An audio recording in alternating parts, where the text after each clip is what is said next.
हाय दोस्तों, कैसे आप लोग। हैप्पी संडे, गुड मॉर्निंग, सत श्री अकाल, आदाब, नमस्कार, वणक्कम। और आज मैं आपको ये बताना चाहता हूँ कि जो पिछले कुछ दिनों में इतने सडन कार्डियक डेथ हो रही है, हार्ट अटैक हो रहे हैं, तो लोग बड़े टेंशन में हैं कि किया जाए। भाई कोई सोल्यूशन तो कोई बताता नहीं है, सब डरा के चले जाते हैं। मेरे पे इल्जाम लगते रहते हैं, सर आप डराते बहुत हो। चलिए बता देता हूँ आज कि इनसे बचने के लिए, हालांकि लोग जिम्मेदार वैक्सीन को, कोई कोविड को वैक्सीन देता जिम्मेदार मानता है, कोई आजकल के जो लाइफस्टाइल चेंज हो रहा है उसको जिम्मेदार मानता है। मैं भी यही मानता हूं कि आजकल का लाइफस्टाइल सब कॉकटेल हो चुका है, सब कुछ का मिला जुला परिणाम है जो इतने हार्ट अटैक और सडन कार्डियक डेथ हो रहे हैं। लेकिन करना क्या है, सिर्फ दो टेस्ट आपकी जान बचा सकते हैं, आपको प्रॉब्लम आने से बचा सकते हैं 80 to 90% तक।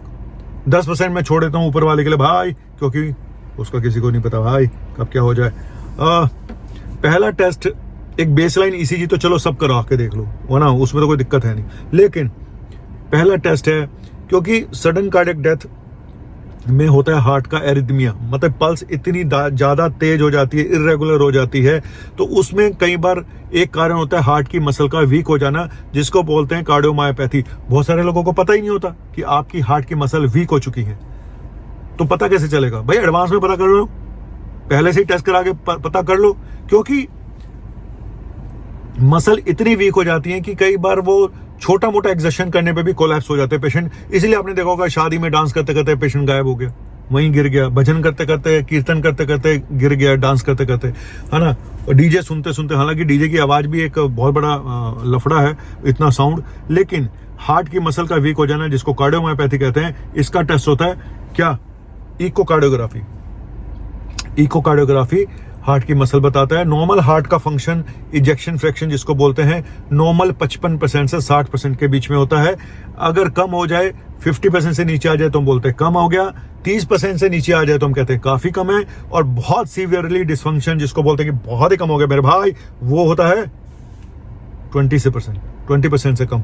लेकिन मैं सच बताऊं, आज की डेट में इतनी आधुनिक मेडिसिन आ चुकी हैं, अगर आपको पहले पता चल जाए, आप अपना लाइफस्टाइल चेंज कर सकते हो, आप बहुत कुछ चेंज कर सकते हो। दवाइयां कौन सी नहीं खानी, कौन सी खानी है, वो पता चल जाता है। और सबसे बड़ी बात, अगर आप रेगुलर टाइम पे दवाई खाओगे, 10 से 15 साल तक उम्र बढ़ा सकती हैं ये दवाइयां। 10 से 15 साल। मेरे पास ऐसे कितने पेशेंट हैं जिनका हार्ट वीक है, सालों से चल रहा है, 15 साल हो गए, 20 साल हो गए। किसी दिन मिलवा भी दूंगा आपको, ठीक है, जिससे कि आप में थोड़ा सा मोटिवेशन आ जाए, थोड़ा सा ये ना लगे डॉक्टर काल हमेशा डराते रहते हैं।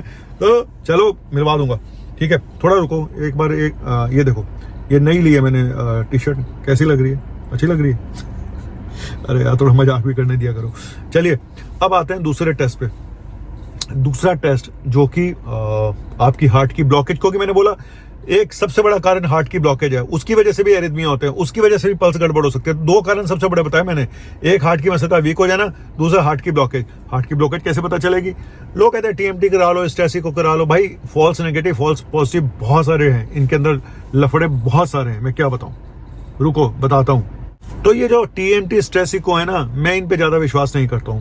मुझे लगता है एक डेफिनेट टेस्ट होना चाहिए जो आपको क्लियर कट बताए कुछ है या नहीं है। अब इसका टेस्ट सिर्फ एंजियोग्राफी है, कोरोनरी एंजियोग्राफी, लेकिन उसमें लफड़े हैं। अगर एडमिट होके कराओ तो डॉक्टर डरा देता है कि भाई तार डाल के जो करेंगे तो कुछ निकल आया तो फिर पता नहीं, वहां पे डॉक्टर कह रहे जी स्टंट डालना है। अब कितना ठीक बोल रहा है, कितना गलत बोल रहा है, यही तो एक ट्रस्ट फैक्टर नहीं है ना। सबसे बड़ी बात भाई ये है, तो क्या करें? तो सीटी कोरोनरी एंजियोग्राफी, जो मैं अपने पहले वीडियो में ही बता चुका हूं, सीटी कोरोनरी एंजियोग्राफी कराएं, लेकिन कराने से पहले ध्यान रख लेना भाई, पहले तो अच्छी जगह से कराएं। सीटी स्कैन कम से कम 128 स्लाइस मशीन जरूर होनी चाहिए, 128 से लेकर 256 स्लाइस के मशीन के बीच में अगर मिल जाए तो बहुत अच्छी बात है। रेडिएशन उतना ही कम होगा, है ना। जिंदगी में कब बार बार सीटी कराने की नौबत आ जाए पता नहीं है। पहले कोविड में इतने सीटी स्कैन हुए, तो इतना रेडिएशन देना भी कोई अच्छी बात नहीं है। पहली चीज अच्छी जगह से कराएं, है ना, पूरा सेटअप अच्छा हो, जहाँ टेक्नीशियन भी अच्छा हो, डॉक्टर भी अच्छा हो, सीटी स्कैन भी 128 स्लाइस मशीन मिनिमम हो, 256 हो जाए तो सोने पे सुहागा। लेकिन क्या, आपको अपना किडनी फंक्शन टेस्ट कराना है, और दूसरा, क्योंकि किडनी फंक्शन टेस्ट नॉर्मल होगा तभी की जा पाएगी, और दूसरा आपकी पल्स भी नॉर्मल होनी चाहिए, 80 से कम होनी चाहिए, इर्रेगुलर नहीं होनी चाहिए। इसीलिए ईसीजी करा के देख लो, कोई पल्स का फालतू में पंगा तो नहीं है जिससे कि वो मना ही कर दें, ठीक है। और अपना खाली पेट 4 घंटे रह के आपको तब ये टेस्ट कराना है। तो ये था 2 टेस्ट मैंने आपको बताया, सीटी कोरोनरी एंजियोग्राफी, और दूसरा बताया मैंने इकोकार्डियोग्राफी। एक बताएगा आपको मसल के बारे में, स्ट्रक्चर के बारे में, वॉल के बारे में, दूसरा आपकी ब्लॉकेज के बारे में।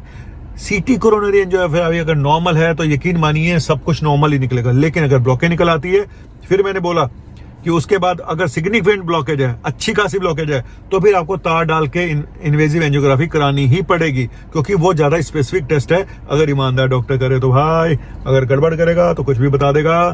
तो इसलिए, और अपनी सीडी लेके जाना मत भूलना, अगर वो तुम्हारी सीडी तुम्हारे हाथ में दे दे तो ठीक है।